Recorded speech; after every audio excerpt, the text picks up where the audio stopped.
یا ایھا الناس، اے لوگو، سب لوگوں سے خطاب ہے، کالے گورے، بچے بوڑھے جوان، عورت مرد، غریب امیر فقیر، سب سے خطاب ہے. جو بھی اس زمین کے اوپر، اس پلانٹ کے اوپر انسان ہے، سب کو قرآن مخاطب کر رہا ہے. کیا ہے؟ یا ایھا الناس اعبدوا ربکم، اے لوگو اپنے رب کی عبادت کرو.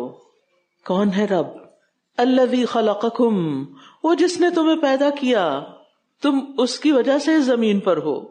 والذین من قبلکم، اور ان لوگوں کو بھی پیدا کیا جو تم سے پہلے تھے. آج تک آدم علیہ السلام سے لے کر جتنے بھی لوگ اس زمین پر آئے وہ سب اللہ کی مخلوق تھے. اللہ نے ان کو پیدا کیا تھا، کسی اور نے نہیں. کیوں عبادت کرو؟ لعلکم تتقون، تاکہ تم بچ جاؤ.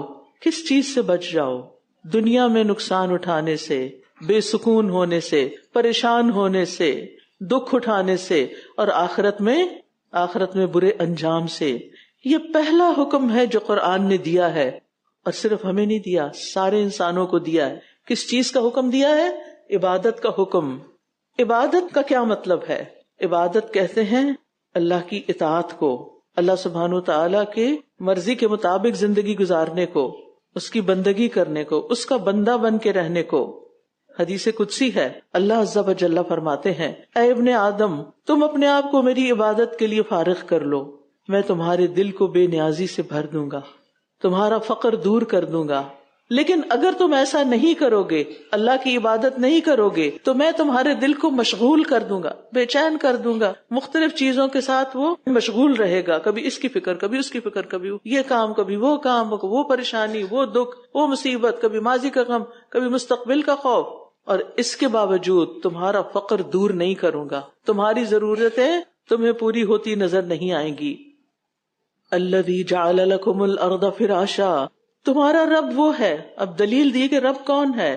وہ جس نے تمہارے لیے زمین کو فرش بنا دیا، والسماء بناء، اور آسمان کو چھت بنایا، وانزل من السماء ماء، اور اس نے آسمان سے پانی اتارا یعنی بارش، فاخرج به من الثمرات، پھر اس نے اس کے ساتھ پھلوں میں سے کچھ چیزیں نکالی یعنی پھل نکالے. فاخرج به من الثمرات رزقا لکم، پھر اس کے ذریعے تمہارے لیے رزق کے طور پر پھل پیدا کیے. فلا تجعلوا للہ اندادا، بس تم اللہ کے ساتھ کسی کو شریک نہ ٹھہراؤ. وانتم تعلمون، حالانکہ تم جانتے ہو کہ اللہ جیسا کوئی بھی نہیں. جب یہ سارے کام اللہ نے کیے، طرح طرح کی نعمتیں اس نے تمہیں دی، زمین کو رہنے کے قابل بنایا، آسمان کو تمہارے لیے پرسکون بنایا، ایک چھت کی طرح بنایا، یہ زمین تمہارا گھر بنایا جس کی چھت آسمان ہے، اور تمہارے لیے زمین سے پھر رزق نکالا، آسمان سے پانی کا رزق اتارا اور زمین سے پھلوں کا اور ہر چیز کا جو بھی آؤٹ کم ہے، جو بھی رزق تم کھاتے ہو. تو پھر تمہیں اتنا کچھ جب ملا ہے تو صرف لینے والے ہی ہو کہ کبھی دینا بھی ہے تمہیں کچھ؟ سب کچھ اس نے تمہیں دیا، تم سے ایک مطالبہ کیا ہے، اور یہ کہ اس کی عبادت کرو اور اس کی عبادت میں کسی کو شریک نہ کرو. وَأَنْتُمْ تَعْلَمُونَ، حالانکہ تم جانتے ہو. کیونکہ سب سے بڑا گناہ اللہ کے ساتھ شرک کرنا ہے. عبادت کا حکم ہے اور شرک سے بچنے کا حکم ہے. ایک چیز کرو اور ایک چیز نہ کرو. اور پورے قرآن میں یہ پیٹرن آپ دیکھیں گے، کچھ کرنے کی باتیں ہیں اور کچھ نہ کرنے کی باتیں. کیونکہ کچھ لوگ اللہ کی عبادت بھی کرتے ہیں اور اس کے ساتھ ساتھ شرک بھی کر رہے ہوتے ہیں. تو دین مکمل نہیں ہوتا جب تک ڈوز اینڈ ڈونٹس دونوں ساتھ نہ ہوں. عبادت کے لیے کیا کرو؟ قرآن کی طرف آؤ، اور اگر قرآن میں شک ہے تو پھر کیا کرو؟ وَإِن كُنتُمْ فِي رَيْبٍ مِّمَّا نَزَّلْنَا عَلَىٰ عَبْدِنَا فَأْتُوا بِسُورَةٍ مِّن مِّثْلِهِ وَادْعُوا شُهَدَاءَكُم مِّن دُونِ اللَّهِ إِن كُنتُمْ صَادِقِينَ. اور اگر تمہیں اس میں شک ہے جو ہم نے اپنے بندے پر نازل فرمایا ہے تو اسی طرح کی ایک سورت تم بھی بنا لاؤ. اگر تم سمجھتے ہو نا کہ یہ قرآن اللہ کی طرف سے نہیں تو پھر اس جیسی ایک صورت بنا لاؤ، اور اللہ کے سوا سارے اپنے مددگاروں کو بھی بلا لو اگر تم سچے ہو، اگر تمہارا دعویٰ سچا ہے. لیکن آج تک قرآن کے مقابلے میں کوئی کلام پیش نہیں کیا جا سکا. ایک صورت تو کیا، کوئی ایک آیت بھی نہیں بنا سکا. یہ قرآن ایک معجزہ ہے، یہ قرآن اللہ کا کلام ہے، کوئی اس کا مقابلہ نہیں کر سکتا. لہٰذا کیا کرنا چاہیے؟ اس پر ایمان لا کر اسے اپنی زندگی میں سب سے زیادہ امپورٹنس دینی چاہیے، اس کو اپنے لیے رہنما بنا لینا چاہیے، اس سے محبت کرنی چاہیے. یہ نور ہے، ہدایت ہے، رحمت ہے، برکت ہے، شفا ہے. اس کے بغیر زندگی نہیں. زندگی بھی ایک موت کی طرح ہے جس میں انسان سب کچھ ہوتے ہوئے بھی کچھ انجوائے نہیں کر سکتا.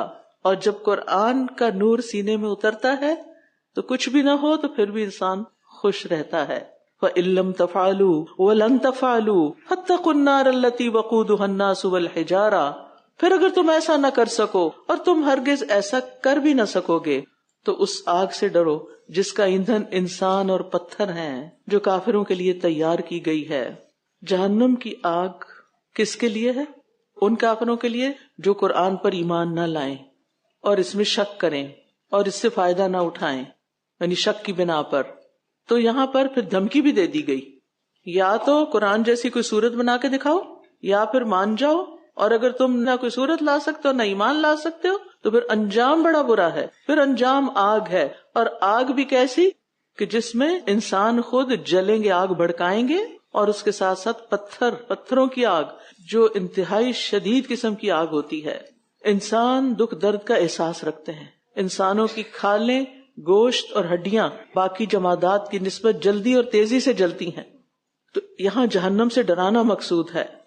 ابن مسعود کہتے ہیں کہ وہ گندھک کے بنے ہوئے پتھر ہیں. اللہ نے ان کو آسمانوں اور زمین کی تخلیق کے دن آسمانی دنیا میں پیدا کیا اور ان کو کافروں کے لیے تیار کر دیا.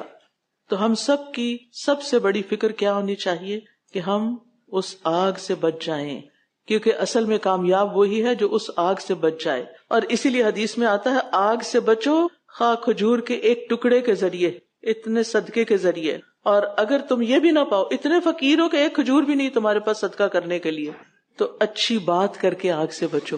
کسی کا دل خوش کر دو، کسی کو اچھی ایڈوائس دے دو، کسی کے ساتھ اچھی طرح بات کر لو، کسی کا غم دور کر لو، یہ بھی صدقہ ہے. وَبَشِّرِ الَّذِينَ آمَنُوا. کفر کرنے والوں کی سزا بتا دی گئی، اب ماننے والوں کی جزا بتائی گئی. خوشخبری دے دو ان لوگوں کو الذین آمنوا وعملوا الصالحات، جو ایمان لائے اور انہوں نے نیک عمل کیے. کس بات کی خوشخبری؟ ان لہم جنات، کہ بے شک ان کے لیے باغات ہیں. ایک باغ نہیں، کئی باغ ہوں گے. کیسے ہیں وہ باغ؟ تجری من تحتها الانہار، ان کے نیچے سے نہریں بہ رہی ہوں گی. یہ جنت کے باغوں کی خوبصورتی ہے. کلما رزقوا منها من ثمرۃ الرزق، جب کبھی وہ اس میں سے کوئی پھل بطور رزق دیے جائیں گے، قالوا هذا الذي رزقنا من قبل، وہ کہیں گے یہ تو وہی ہے جو اس سے پہلے ہم دیے گئے تھے. وَأُتُوا بِهِ مُتَشَابِهًا، حالانکہ وہ اس سے ملتا جلتا دیے جائیں گے، وہ نہیں ہوں گے جو پہلے مل چکے. وَلَهُمْ فِيهَا أَزْوَاجٌ مُطَهَّرَةٌ، اور ان کے لیے اس میں نہایت پاکیزہ بیویاں ہوں گی، اسپاؤزز ہوں گے. وَهُمْ فِيهَا خَالِدُونَ، اور وہ اس میں ہمیشہ رہنے والے ہیں. تو جنت کن کے لیے ہے؟ ایمان لانے والوں کے لیے اور عمل کرنے والے. تو جنت میں جانے کی 2 شرطیں لگا دی گئی ہیں. جنت کا داخلہ 2 چیزوں کی بنا پر ہوگا، ایک ایمان اور دوسرا عمل صالح. خالی زبان سے کہنا کافی نہیں کہ ہم مومن ہیں، کر کے دکھانا بھی ضروری ہے. ٹھیک ہے، اگر کوئی شخص یہ کہے مجھے بہت اچھا کھانا بنانا آتا ہے تو آپ کہتے اچھا بنا کے دکھاؤ، کہتے وہ ذرا آپ خود ہی بنا لیں، تو ہم اس کی بات کیا مانیں گے؟ ٹھیک ہے نا، جو کر کے نہ دکھائے اس کی بات تو خالی دعوے ہیں نا. پھر اور نیک عمل کیا ہوتا ہے؟ عمل صالح کیا ہے؟ جس میں 2 چیزیں ہیں، پھر 2 شرطیں. نمبر 1 نیت اچھی ہو، صرف اللہ کے لیے کیا گیا ہو، اور نمبر 2 طریقہ درست ہو. ایک شرط کا تعلق اندر سے ہے اور ایک کا باہر سے. اندر کیا؟ خالص اللہ کے رضا کے لیے، اللہ کی خوشنودی کے لیے وہ کام کیا جائے، اور طریقہ بھی بہترین ہو. اور بہترین طریقہ کس کا طریقہ ہے؟ رسول اللہ صلی اللہ علیہ وسلم کا طریقہ. لقد کان لکم فی رسول اللہ اسوۃ حسنہ. اللہ سبحانہ تعالیٰ کو اپنے حبیب جیسے کام مطلوب ہیں ہم سے. یہ کہہ کہ چھٹی نہیں ہوگی، نہیں وہ تو اللہ کے پیارے تھے، بہت بڑے تھے، ہم ویسے تو نہیں بن سکتے. نہیں، اللہ نے ان کو انسان نبی بنایا تاکہ انسانوں کے لیے ان کے اندر رہنمائی ہو، ان سے سیکھ سکیں، عمل کر سکیں. اور پھر 2 چیزیں اور بھی ہیں نیک عمل کرنے کے لیے. ایک ہے علم کا ہونا ضروری ہے. علم کے بغیر تو انسان اندھیرے میں ہے. اندھیرے میں اگر آپ نے کوئی چیز اٹھانی ہو تو ہو سکتا ہے اس کی بجائے کچھ اور ہی اٹھا لیں، تو آپ کو پتہ ہی نہیں ہوگا نیکی کیا اور برائی کیا ہے. دوسری چیز صبر. صبر کے ساتھ، استقامت کے ساتھ اس راستے پہ رہیں. یہ نہیں کہ یہاں تو اس وقت آپ بیٹھے ہیں بڑے اللہ کے بندے بن کے، اور جب یہ باہر جائیں بازار میں تو آپ کچھ اور ہی بن جائیں، کسی پارٹی میں جائیں تو بالکل ہی حلیہ بدل لیں اور کچھ اور ہی بن جائیں. ایمان والوں سے ملیں قالوا آمنا، ہم تم جیسے ہیں، اور جب شیطانوں سے ملیں تو پھر کہیں یہ ایسے ہمارے اوپر مسلط کیا گیا، ہم تو تم جیسے. منافق ہوتے ہیں ایسے لوگ جو ہر ایک کو خوش رکھنے کی کوشش کرتے ہیں. تو عمل صالح کے لیے کیا ضروری ہے؟ نمبر 1 اخلاص، نمبر 2 سنت کے مطابق عمل، اور اس کے لیے بنیادیں کیا ہیں؟ یعنی ایک چیز ہے اس سے پہلے اور ایک ہے بعد میں. پہلے ہے علم اور بعد میں ہے صبر. کب تک صبر؟ موت تک. موت تک صبر. اگر مرنے سے پہلے بھی کام خراب کر لیا نا، کوئی غلط بات کر کے، غلط کام کر کے، تو کیے کرائے پہ پانی پھر جائے گا. ساری زندگی محتاط ہو کے گزارنی ہے مشکل، قید ہے. مومن کے لیے دنیا قید ہے نا، لیکن اس کے بعد کیا ہے؟ وَلَكُمْ فِيهَا مَا تَشْتَهِي أَنفُسُكُمْ، وہ جنت ہے اور اس میں تمہارے لیے وہ سب کچھ جو تم چاہو گے. اور اس میں آپ دیکھیں کہ اس آیت سے ہی بتا دیا گیا کہ لذت اور مسرت 3 چیزوں میں ہوتی ہے: اچھے گھر میں، اچھے کھانے میں، اچھے اسپاؤز میں. جس کو یہ 3 چیزیں مل جائے نا، اچھا گھر، اچھا کھانا اور اچھا شوہر یا اچھی بیوی، اس کے تو مزے ہی مزے دنیا میں بھی، اور آخرت میں جنت کی خوبصورتی ان 3 چیزوں سے ہوگی. وہاں کوئی اکیلا نہیں ہوگا اداس پریشان، اور جو اسپاؤز ہوں گے وہ بھی 100% ایک دوسرے کو چاہنے والے اور ایک دوسرے سے محبت کرنے والے اور ایک دوسرے کو سمجھنے والے، نہ کہ بات بات پہ کاٹنے والے. اور پھر آپ دیکھیے کہ دنیا میں اللہ نے خوشخبری دے کے خوش کر دیا، اور آخرت میں اس خوبصورت جنت میں اللہ تعالیٰ داخل کر کے خوش کر دیں گے. اور سب سے بڑی مزے کی بات کیا ہے؟ وَهُمْ فِيهَا خَالِدُونَ، وہ اس جنت میں ہمیشہ رہیں گے، کوئی نہیں نکالے گا وہاں سے. دنیا میں آپ 7 اسٹار ہوٹل میں چلے جائیں، جس دن آپ کا قیام ختم ہو جاتا ہے پھر کیا ہوتا ہے؟ چلو جی چیک آؤٹ، 12 بجے تک چیک آؤٹ کرنا ہے، جانا ہے گھر آپ نے اپنے، پھر آپ واپس اپنے گھر میں آ جاتے. 2 دن کے مزے، پھر وہی گھر کے مسئلے. کہیں بھی جائیں کہ ادھر تفریح پہ جا رہے ہیں، ادھر ویکیشن پہ جا رہے ہیں، ہالیڈیز پہ جا رہے ہیں، یہ کھا رہے ہیں، وہ پہن رہے ہیں، وہ کر رہے ہیں، بہلا رہے ہیں، اپنے آپ کو بہلا رہے ہیں، لیکن اینڈ آف دا ڈے جب گھر پہنچتے ہیں تو پھر اسی ڈپریشن میں ہوتے ہیں. وہی پریشانیاں. جنت میں یہ سب کچھ نہیں ہوگا. قرآن مجید پر جب لوگ ایمان نہیں لائے تو انہوں نے کیا کیا؟ قرآن مجید کے اندر نقص نکالنے شروع کر دیا کہ اس میں تو یہ بات کی گئی اور وہ بات کی گئی. اللہ سبحانہ و تعالیٰ نے کھول کے بتا دیا، ان اللہ لا یستحی ان یضرب مثلا ما بعوضۃ فما فوقها، بے شک اللہ اس سے نہیں شرماتا کہ وہ مچھر یا اس سے اوپر کی کسی چیز کی مثال بیان کرے. تو جو لوگ ایمان لائے ہیں وہ جانتے ہیں کہ یہ ان کے رب کی طرف سے حق ہے، اور رہے وہ لوگ جنہوں نے کفر کیا، وہ کہتے ہیں اللہ نے اس مثال کے بیان کرنے سے کیا ارادہ کیا. وہ بہت سو کو اس سے گمراہ کرتا ہے اور بہت سو کو اسی سے ہدایت دیتا ہے، اور وہ اس سے گمراہ کرتا بھی ہے تو صرف فاسقوں کو. تو بات یہ ہے کہ جو شخص بات سمجھنا نہ چاہے وہ اللہ کے کلام میں نقص نکالتا ہے، وہ اللہ کے کلام پر اعتراض کرتا ہے، قرآن میں یہ کیوں کہا گیا ہے، وہ کیوں کہا گیا ہے، اس چیز کا کیوں حکم ہے، وہ بات تو بڑی مشکل ہے. اور آپ دیکھیے کہ یہاں پر ضروری نہیں کہ قرآن میں مچھر کی بات کی گئی ہو، اللہ تعالیٰ نے ان کو مچھر کی مثال سے بات سمجھائی ہے کہ جس طرح بڑی مخلوق سے انسان امپریس ہوتا ہے، اللہ کی چھوٹی سے چھوٹی مخلوق، مچھر کو نہ حقارت کا ایک سمبل بتایا گیا. دنیا کی حقیقت مچھر کے پر کے برابر نہیں، یہ نہیں کہا کہ ہاتھی کی ٹانگ کے برابر نہیں. تو چھوٹی چیزیں بھی، معمولی چیزیں بھی بہت زبردست ہیں، اللہ کی قدرت کا شاہکار ہیں، اور سمجھانے کے لیے چھوٹی مخلوق کی مثال زیادہ موزوں ہے. اور اس میں حیا کی بات بھی نہیں. اگر آپ مچھر کی فزیولوجی دیکھیں اور مچھر کی ساخت دیکھیں آپ حیران ہو جائیں. ہم سے زیادہ آنکھیں ہیں اس کی، ہم سے زیادہ تیز بھاگتا ہے.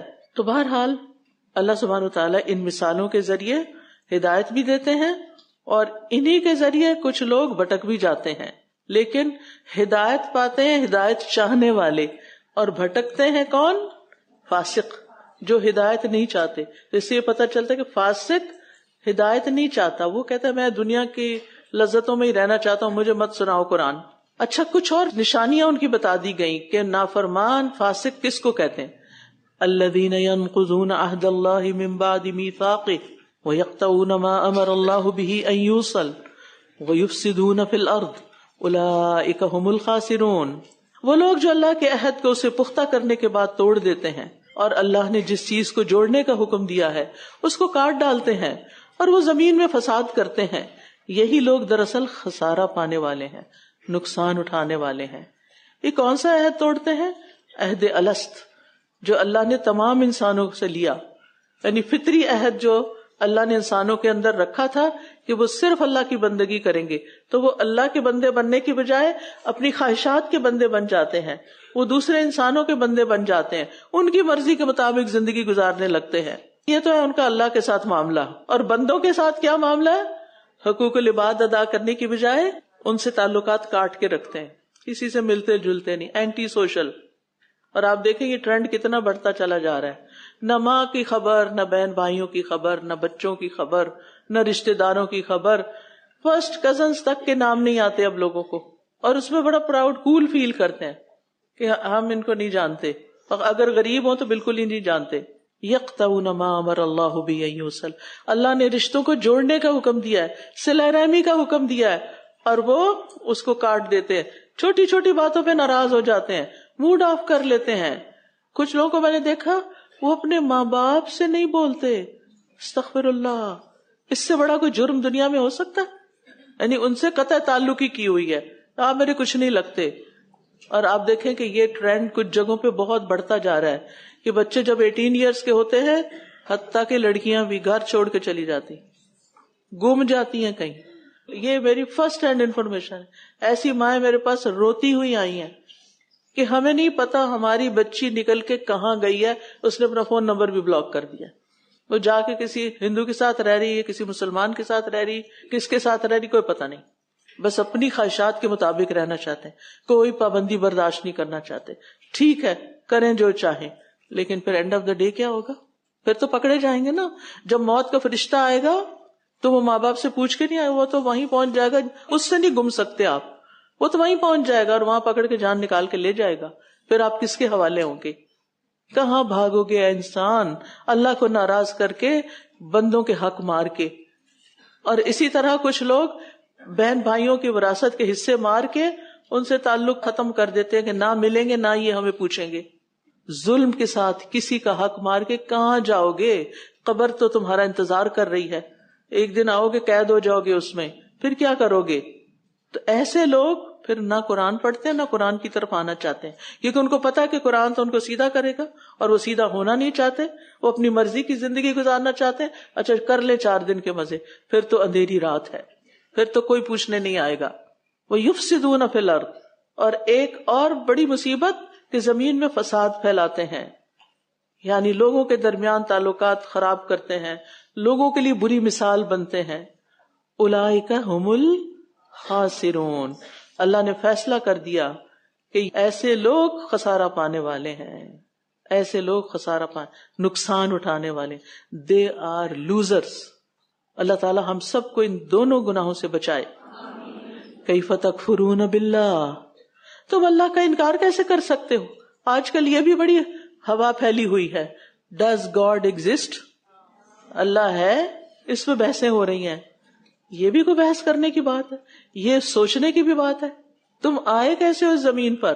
یہ بوٹل میرے سامنے ہے، خود سے تو نہیں یہاں پہنچ گئی، میں لائی ہوں تو آئی ہے نا، تو ہم اس زمین پہ خود سے ہی تو نہیں کہیں سے آ گئے، اللہ لایا ہے، پیدا کیا تو ہے نا، وہی ہمارا رب ہے، وہی اللہ ہے جس نے تمہیں پیدا کیا، اس کا کیسے انکار کرو گے؟ وَكُنْتُمْ أَمْوَاتًا، تم مردہ تھے، تم کچھ نہ تھے، فَأَحْيَاكُمْ، اس نے تمہیں زندگی بخشی۔ زندگی اللہ کی عظیم نعمتوں میں سے ایک نعمت ہے، اس پہ شکر ادا کرنا چاہیے، اور زندگی دینے والے کو خوش کر دینا چاہیے، اس کے لیے جینا چاہیے۔ کیوں؟ کیونکہ ثم یمیتکم، پھر تمہیں موت دے گا۔ زندگی ہے نا آج، پھر موت آئے گی، اور موت خاتمے کا نام نہیں، ثم یحییکم، پھر زندہ کرے گا تمہیں، ثم الیہ ترجعون، پھر صرف اسی کی طرف تم لوٹائے جاؤ گے۔ وہاں لوٹا کے کیا ہوگا پھر حساب ہوگا، جزا یا سزا ہوگی۔ خوش قسمت ہے وہ جن کی واپسی خوشگوار ہو، اللہ کی اطاعت میں واپس جائیں، اور بدقسمت اور لوزرز ہیں وہ جو اللہ کو ناراض کر کے اس دنیا سے جائیں۔ کون ہے اللہ؟ هو الذی خلق لکم ما فی الارض جمیعا، وہی تو ہے جس نے تمہارے لیے وہ سب کچھ پیدا کیا جو زمین میں ہے. پھر وہ آسمان کی طرف متوجہ ہوا تو ان کو ٹھیک ٹھیک 7 آسمان بنا دیا، اور وہ ہر چیز کا خوب علم رکھنے والا ہے. یہ ساری چیزیں انسان کے لیے، اور انسان کو کس کے لیے ہونا چاہیے؟ پھر یہ سب کچھ تمہارے لیے بنایا، اور تمہیں کس کے لیے بنایا؟ اپنے لیے. تم اس کی عبادت کے لیے ہو. اس سے بڑی کوئی خوشخبری ہو سکتی؟ یہ سب کچھ تمہارا ہے. اگر آپ کسی کے گھر جائیں اور کہیں یہ سب کچھ آپ کا ہے، آپ خوش ہو جائیں گے. ماں باپ بعض اوقات بچوں کو کہتے ہیں نا، بچوں ہم تو جانے والے ہیں، یہ سب کچھ تمہارا ہے. بچے بڑے کانفیڈنٹ ہو جاتے ہیں، اتنا کچھ ملے گا ہمیں ان کے جانے کے بعد. پھر انتظار کرنے لگتے ہیں کب جائیں اور کب ہمیں یہ سب کچھ مل جائے. تو وہ اللہ ہے جس نے یہ سب کچھ ہمارے لیے بنایا. یہیں سے پتہ چلتا ہے انسان اشرف المخلوقات ہے. اب بات یہ ہے، مشکل یہ ہے، بنی تو دنیا ہمارے لیے ہے، لیکن ہم دنیا کے لیے نہیں بنے. ہمیں ہر وقت اس کی فکر نہیں کرنی، ہر وقت اس کے کاموں میں مشغول نہیں رہنا. ہمیں اس میں سے اللہ کی عبادت کے لیے وقت نکالنا ہے، اللہ سے غافل نہیں ہونا. یہ دنیا ایک امتحان بھی ہے. یا ایھا الناس اعبدوا ربکم الذی خلقکم والذین من قبلکم لعلکم تتقون الذی جعل لکم الارض فراشا والسماء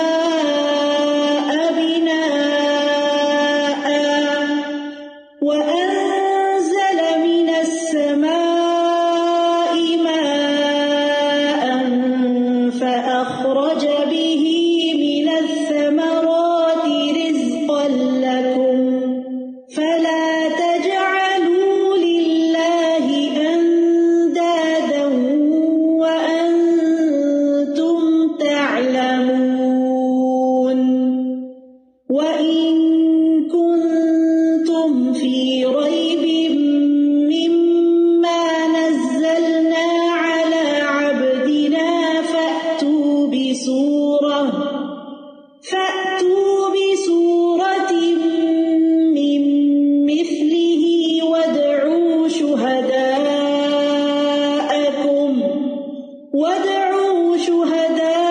شهداءكم من دون الله إن كنتم صادقين فإن لم تفعلوا ولن تفعلوا فاتقوا النار التي وقودها الناس والحجارة أعدت للكافرين وبشر الذين آمنوا وعملوا الصالحات أن لهم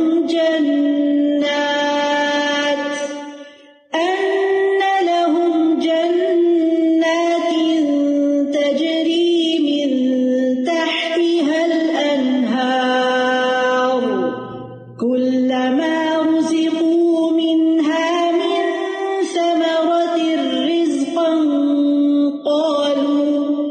قالوا هذا الذي رزقنا من قبل وأتوا به متشابها ولهم فيها أزواج مطهرة وهم فيها خالدون إن الله لا يستحيي أن يضرب مثلا ما بعوضة فما فوقها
كيف تكفرون بالله وكنتم أمواتا فأحياكم ثم يميتكم ثم يحييكم ثم إليه ترجعون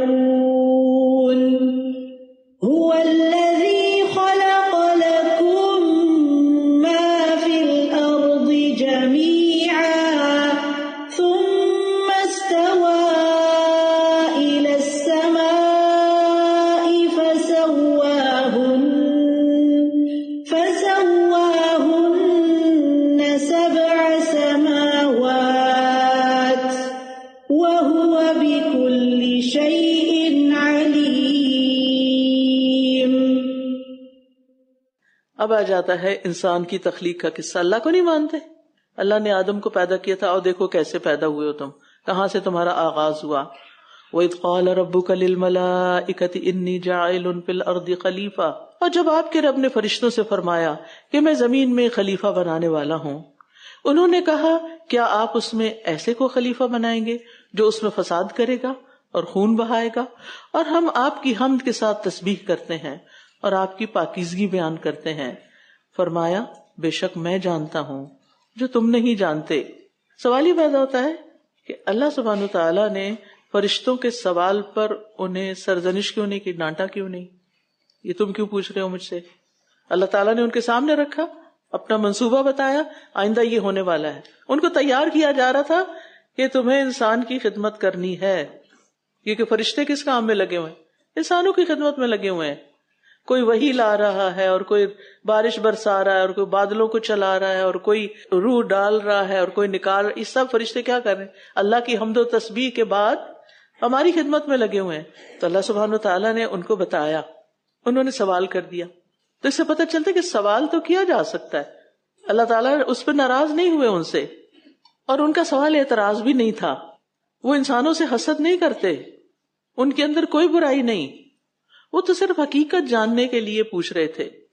اور پھر انہوں نے اپنی تسبیح کا ذکر کیا، وَنَحْنُ نُسَبِّحُ بِحَمْدِكَ وَنُقَدِّسُ لَكَ. اگر آپ یہ مائنڈ میپ ساتھ دیکھ رہے ہو تو آپ دیکھیں ایک طرف کیا ہے، سوال ہے، اور دوسری طرف اپنے عمل کا ذکر ہے، أَتَجْعَلُ فِيهَا مَن يُفْسِدُ فِيهَا، اور دوسری طرف وَنَحْنُ نُسَبِّحُ بِحَمْدِكَ. اگر آپ عبادت کے لیے پیدا کر رہے ہیں تو پھر ہم تو عبادت کر ہی رہے ہیں، پھر ایک اور مخلوق اس لیے کہ جس کو اختیار بھی دیا جائے گا تو وہ تو زمین میں پھر لازماً فساد کریں گے. اللہ تعالیٰ نے کیا جواب دیا؟ قال انی اعلم ما لا تعلمون، جو میں جانتا ہوں تم نہیں جانتے. سوال کا دروازہ بند، کیونکہ اللہ کا علم سب سے بڑھ کر ہے. نیکسٹ کیا ہوتا ہے؟ وعلم آدم الاسماء كلها، اور اس نے آدم کو سب کے سب نام سکھا دیے. پھر انہیں فرشتوں کے سامنے پیش کیا اور فرمایا اگر تم سچے ہو تو مجھے ان سب کے نام بتاؤ. آدم علیہ السلام کو سب سے پہلی جو نعمت ملی تھی وہ کس چیز کی تھی؟ علم کی، اور ایسے علم کی جو فرشتوں کے پاس نہیں تھا. ان کے پاس تسبیح کا علم تھا، ذکر وغیرہ تھا، لیکن یہ علم نہیں تھا. چیزوں کا نام نہیں جانتے تھے اور ان کی حقیقت نہیں جانتے تھے. اور پھر فرشتوں کا امتحان ہوا کہ اگر تم سمجھتے ہو کہ آدم کو پیدا کرنے کی ضرورت نہیں تو یہ سب نام مجھے بتاؤ اگر تم سچے ہو. اللہ سبحانہ وتعالیٰ نے آدم علیہ السلام کو 4 چیزوں کی بنا پر شرف بخشا تھا. نمبر 1 تمام چیزوں کے نام سکھائے. نمبر 2 انہیں اپنے ہاتھ سے پیدا کیا. نمبر 3 ان میں روح پھونکی. نمبر 4 فرشتوں کو ان کے سامنے سجدہ کرنے کا حکم دیا. یہ چاروں فضیلتیں اکٹھی کسی کو حاصل نہیں ہوئی، یکجا نہیں ہوئی کسی کے اندر. یہ آدم کا اور اولاد آدم کا شرف ہے. قالوا سبحانک، کہنے لگے پاک ہے تو. پھر تسبیح، لا علم لنا، ہمیں تو علم ہی نہیں، الا ما علمتنا، مگر جو تو نے ہمیں سکھایا. انک انت العلیم الحکیم، بے شک آپ تو بہت علم رکھنے والے، خوب حکمت والے ہیں. یہاں مائنڈ میپس میں اللہ تعالیٰ کے ناموں کو ریڈ دکھایا گیا ہے کہ جہاں اللہ کے نام آئے غور کیجئے گا کہ یہی 2 صفات کیوں آئی ہیں. علم کی مناسبت سے العلیم، اور دوسری یعنی آدم کو یہ سب سکھایا الحکیم، تیری حکمت ہے، تو جانتا ہے آدم کو کیوں پیدا کر رہا ہے اور پھر اس کو علم کیوں دیا جا رہا ہے. اس سے فرشتوں کی ایک صفت پتہ چلتی کہ ان کے اندر عاجزی ہے اور انہوں نے فوراً اللہ تعالیٰ کی بات کو تسلیم کر لیا. یہاں ہمیں بھی ایک سبق سیکھنا چاہیے. جس بات کا علم نہ ہو کیا کہنا چاہیے؟ لا علم لنا الا ما علمتنا. اور یہ بھی یاد رکھیں کہ انسان کو علم کی وجہ سے فرشتوں پر بھی برتری حاصل ہے. اگر آپ علم حاصل کریں گے تو آپ کی ورث زیادہ ہوگی. سیکھتے رہیے، ساری زندگی سیکھتے رہیے، مرتے دم تک سیکھنا نہیں چھوڑیے. نہ آپ کا دماغ چلے گا، یعنی ڈیمنشیا وغیرہ اور یہ، کیونکہ دماغ استعمال ہوتا رہے گا، اور آپ کے درجات بھی بڑھتے رہیں گے، اور اللہ کا قرب بھی نصیب ہوگا، کیونکہ عمل کی نئی نئی راہیں بھی کھلتی رہیں گی. ذہن کے اندر اٹھنے والے سوالوں کے جواب بھی ملتے رہیں گے. اور اس علم کی وجہ سے آپ دیکھیں کہ فرشتے علم والوں سے محبت کرتے ہیں. رسول اللہ صلی اللہ علیہ وسلم نے فرمایا جو شخص بھی علم کی طلب میں اپنے گھر سے نکلے، فرشتے اس کے اس عمل کو پسند کرنے کی وجہ سے اس کے لیے اپنے پر بچھا دیتے ہیں. وہ نہیں بتا سکے تو یہ نہیں کہا ہم تو بتا نہیں سکے تھے، ہم کیوں اس علم کی قدر کریں. نہیں، وہ انسانوں کے علم حاصل کرنے پر خوش ہوتے ہیں. اور جو بات نہ پتا ہو، جس کا علم نہ ہو، وہ علم حاصل کر لینا چاہیے، سیکھ لینا چاہیے. اور یاد رکھیے علم ایک آزمائش بھی ہے، علم کا امتحان بھی ہوتا ہے، ٹیسٹ بھی لیے جاتے ہیں. قال یا آدم انبئہم باسمائہم، فرمایا اے آدم انہیں ان کے نام بتاؤ. پھر جب اس نے انہیں ان کے نام بتا دیے تو فرمایا کیا میں نے تمہیں کہا نہ تھا کہ بے شک میں آسمانوں اور زمین کے غیب جانتا ہوں، اور میں جانتا ہوں جو کچھ تم ظاہر کرتے ہو اور جو کچھ تم چھپاتے ہو. یہاں سے یہ بھی پتہ چلتا ہے کہ علم عبادت کی کنجی ہے. علم عبادت سے افضل ہے، یعنی عبادت کا تعلق صرف مخلوق سے ہے، علم کا تعلق خالق اور مخلوق دونوں سے ہے، اور سب سے بڑا علیم تو خود اللہ تعالیٰ ہے. انسان فرشتوں جیسی عبادت نہیں کر سکتا، لیکن علم کی وجہ سے فرشتوں سے افضل قرار پاتا ہے. کتنی بڑی سعادت ہے. تو اس لیے سیکھنے کا شوق کبھی نہ جائے، چاہے عمر کا کوئی بھی حصہ ہو. وَإِذْ قُلْنَا لِلْمَلَائِكَةِ اسْجُدُوا لِآدَمَ، اور جب ہم نے فرشتوں سے کہا کہ آدم کو سجدہ کرو تو ان سب نے سجدہ کیا. فَسَجَدُوا all of them إِلَّا إِبْلِيسَ، سوائے ابلیس کے. تھا تو جنوں میں سے، رہتا تھا فرشتوں کے ساتھ، بڑا ہی عبادت گزار. أَبَى وَاسْتَكْبَرَ وَكَانَ مِنَ الْكَافِرِينَ، اس نے انکار کر دیا اور تکبر کیا اور وہ کفر کرنے والوں میں سے ہو گیا. انکار کی اصل وجہ تکبر تھی. ابلیس اپنی اصل یعنی آگ کی وجہ سے فخر کرتا تھا، میں زیادہ طاقتور ہوں، اور مٹی سے بننے والے انسان کو اپنے سے کمتر سمجھتا تھا. یہی تکبر اس کو لے ڈوبا. تکبر انسان کو نقصان دیتا ہے، اور پھر اللہ تعالیٰ کے حکم کے مقابلے میں اپنی عقل اور منطق لڑائی. یہ تھا اس کا جرم. وَقُلْنَا يَا آدَمُ اسْكُنْ أَنْتَ وَزَوْجُكَ الْجَنَّةَ، اور ہم نے کہا اے آدم تم اور تمہاری بیوی دونوں جنت میں رہو، اور اس میں سے جہاں سے چاہو بے روک ٹوک کھاؤ، لیکن اس درخت کے قریب نہ جانا ورنہ تم دونوں ظالموں میں سے ہو جاؤ گے. آپ دیکھیے جب کوئی نعمت ملتی ہے نا، جب کوئی عزت ملتی ہے، چاہے علم کی وجہ سے ہو، مال کی وجہ سے ہو، اولاد کی وجہ سے، کسی بھی چیز سے، زندگی میں یاد رکھیے اس نعمت کے ساتھ ایک آزمائش بھی ہے، امتحان بھی ہے. کس بات کا؟ کہ ہم اس کو استعمال کہاں کرتے ہیں. کیا اللہ کی فرما برداری میں یا نافرمانی میں؟ آدم علیہ السلام کو جنت میں بھیجا گیا، کہا جو چاہے کھاؤ پیو، ساری جنت تمہاری، بس اس درخت کے پاس نہیں آنا. امتحان ہونے لگا، اس کو نہیں ٹچ کرنا ورنہ تم ظالم قرار پاؤ گے. ساری جنت ہماری، بس ایک چیز سے روکا. کیا دنیا میں بھی یہی ہے، سب کچھ تمہارا، بس چند چیزیں حرام ہیں ان کے پاس نہیں جانا. اور انسانوں کا کیا مزاج ہے، حلال کو چھوڑ کے حرام کی طرف ہی اٹریکشن رکھتے ہیں شیطان کے اثر سے. تو یاد رکھیے وہ حرام چیز جو اللہ نے حرام کی اسے حرام سمجھیں، اور وہ چیز جو حرام کی طرف لے جائے اس کے بھی قریب نہ جائیں. کیونکہ یہاں کیا کہا گیا، وَلَا تَقْرَبَا هَذِهِ الشَّجَرَةَ، صرف یہ نہیں کہ اس کو کھانا نہیں بلکہ اس کے قریب نہیں جانا، اس درخت کے قریب نہیں آنا. تو حرام رستوں کے قریب بھی نہیں جانا چاہیے، فتنے والی جگہوں کے قریب بھی نہیں جانا چاہیے. اور باقی یہ کہ جو اللہ نے حلال کیا ہے اس کو بے روک ٹوک کھاؤ. تو اللہ تعالیٰ نے جو نعمتیں دی ہیں نا ان کا اظہار کرنا، ان کو استعمال کرنا، کھانا پینا، پہننا اوڑھنا حدود کے اندر رہتے ہوئے منع نہیں ہے. وَقُلْنَا يَا آدَمُ اسْكُنْ أَنْتَ وَزَوْجُكَ الْجَنَّةَ، اور ہم نے کہا اے آدم تم اور تمہاری بیوی دونوں جنت میں رہو اور اس میں سے جہاں سے چاہو کھاؤ پیو بے روک ٹوک، لیکن اس درخت کے قریب نہ جانا ورنہ تم دونوں ظالموں میں شمار ہوگے۔ اب کیا ہوتا ہے امتحان، وہاں شیطان بھی پہنچ جاتا ہے، اللہ نے اس کو اجازت دی۔ اب کئی لوگ کہتے ہیں وہ تو شیطان تھا، اس کو جنت میں جانے کی کہاں سے اجازت ملی؟ بس اللہ نے ٹیسٹ لینا تھا۔ کیا دنیا میں شیطانوں کو نعمتیں نہیں ملتی جو دنیا میں انسانی شیطان ہے؟ ان کے پاس عیش و عشرت کے سامان نہیں ہوتے ہیں، ان کی بھی ایک دنیا میں جنت ہوتی ہے۔ تو اصل تو پھر قیامت کے دن جنت میں نہیں جانے دیا جائے گا نا، تو ابھی تو امتحان کے لیے بھیجا جا رہا ہے۔ فَأَزَلَّهُمَا الشَّيْطَانُ عَنْهَا، آخر کار شیطان نے ان دونوں کو وہاں سے پھسلا دیا، کیونکہ حسد کرتا تھا کہ اس نے ٹھان لی کہ ان دونوں کو میں وہی کام کراؤں گا جس سے اللہ نے ان کو روکا ہے۔ آج بھی آپ دیکھیں جن لوگوں پہ شیطان مسلط ہو جاتے ہیں نا، وہ وہی کچھ کرتے ہیں جس سے اللہ نے منع کیا، حالانکہ وہ دوسرے کام بھی کر سکتے ہیں۔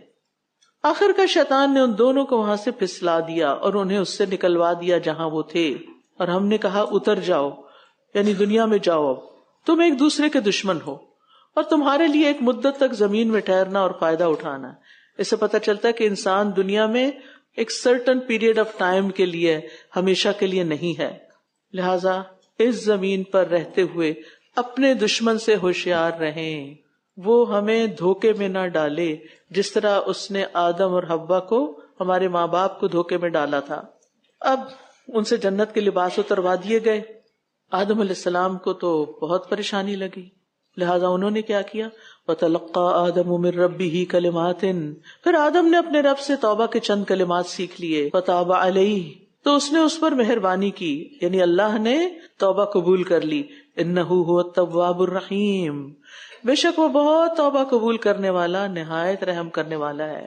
آدم علیہ السلام کو اللہ نے فرشتوں سے سجدہ کروایا تھا، ان کو ساری مخلوقات پر برتری دی گئی تھی، لیکن اس برتری کی وجہ سے وہ کسی زوم میں مبتلا نہیں ہوئے، جب ان سے غلطی فوراً سوری کر لی، فوراً توبہ کر لی، عاجزی۔ اللہ آپ کو دنیا کے کسی بھی مقام پہ پہنچا دے، بڑے سے بڑے، آپ کے اندر سب سے بڑی خوبصورتی کیا ہوگی؟ عاجزی۔ میں تو بندہ ہوں، خدا بننے کی کوشش نہ کریں، ظلم نہ کریں، تکبر نہ کریں، دوسرے انسانوں کو انسان سمجھیں۔ آدم علیہ السلام نے توبہ کی، کچھ کلمات سیکھے، وہ کون سے کلمات تھے؟ ربنا ظلمنا انفسنا وان لم تغفر لنا وترحمنا لنکونن من الخاسرین۔ اچھا، یہاں سے ایک اور بات بھی پتہ چلی، توبہ کی توفیق بھی اللہ دیتا ہے اور توبہ قبول بھی اللہ تعالیٰ کرتا ہے، طریقہ بھی اس نے سکھایا اور معاف بھی کرتا ہے، کیونکہ وہ تواب ہے، معاف کرنا چاہتا ہے، رحیم ہے، مہربانی کرنا چاہتا ہے۔ اب حکم آ گیا، قلنا اہبطوا منہا جميعا، ہم نے کہا تم سب یہاں سے اتر جاؤ، آدم بھی، حوا بھی، ابلیس بھی، سب چلے جاؤ۔ تو آدم کی اولاد اور ذریت بھی اب زمین پہ پیدا ہوگی۔ فَإِمَّا يَأْتِيَنَّكُم مِّنِّي هُدًى فَمَن تَبِعَ هُدَايَ فَلَا خَوْفٌ عَلَيْهِمْ وَلَا هُمْ يَحْزَنُونَ، پھر اگر تمہارے پاس میری طرف سے کوئی ہدایت آئے تو جو میری ہدایت کی پیروی کریں گے ان پر نہ کچھ خوف ہوگا اور نہ وہ غمگین ہوں گے۔ یہ ہے خوف اور غم سے نجات پانے کا طریقہ۔ غم ہوتا ہے ماضی کا، خوف ہوتا ہے مستقبل کا، لیکن یہ دونوں چیزیں کس سے مائنس ہو جاتی ہیں؟ ہدایت پر چلنے والوں سے۔ تو اگر ہم ان دو مصیبتوں سے نجات پانا چاہتے ہیں تو جو اللہ نے بھیجا اس کو فالو کریں، اور فالو کرنے کے لیے پہلے اس کا علم حاصل کریں۔ والذین کفروا وکذبوا بآیاتنا، اور وہ لوگ جنہوں نے کفر کیا اور ہماری آیات کو جھٹلا دیا، اولئک اصحاب النار، یہ آگ والے ہیں، ہم فیہا خالدون، جو اس میں ہمیشہ رہنے والے ہیں، جہنم میں، آگ میں، یعنی کفر اور تکذیب۔ کفر کیا؟ انکار کرنا، تکذیب ہے جھٹلانا۔ کفر ہے میں مانتا ہی نہیں، اور تکذیب کیا ہے؟ دیکھا، پڑھا، پھر کہا اٹ ڈزنٹ میک سینس، میں اس پہ عمل نہیں کر سکتا، میرے لیے بہت مشکل ہے۔ یہ دو چیزیں جو ہیں جہنم میں لے جانے والی ہیں۔ اولئک اصحاب النار ہم فیہا خالدون، وہ اس میں ہمیشہ رہیں گے۔ وَإِذْ قَالَ رَبُّكَ لِلْمَلَائِكَةِ إِنِّي جَاعِلٌ فِي الْأَرْضِ خَلِيفَةً قَالُوا أَتَجْعَلُ فِيهَا مَن يُفْسِدُ فِيهَا وَيَسْفِكُ الدِّمَاءَ وَنَحْنُ نُسَبِّحُ بِحَمْدِكَ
فلما أنبأهم بأسمائهم قال ألم أقل لكم إني أعلم غيب السماوات والأرض وأعلم ما تبدون وما كنتم تكتمون وإذ قلنا للملائكة اسجدوا لآدم فسجدوا إلا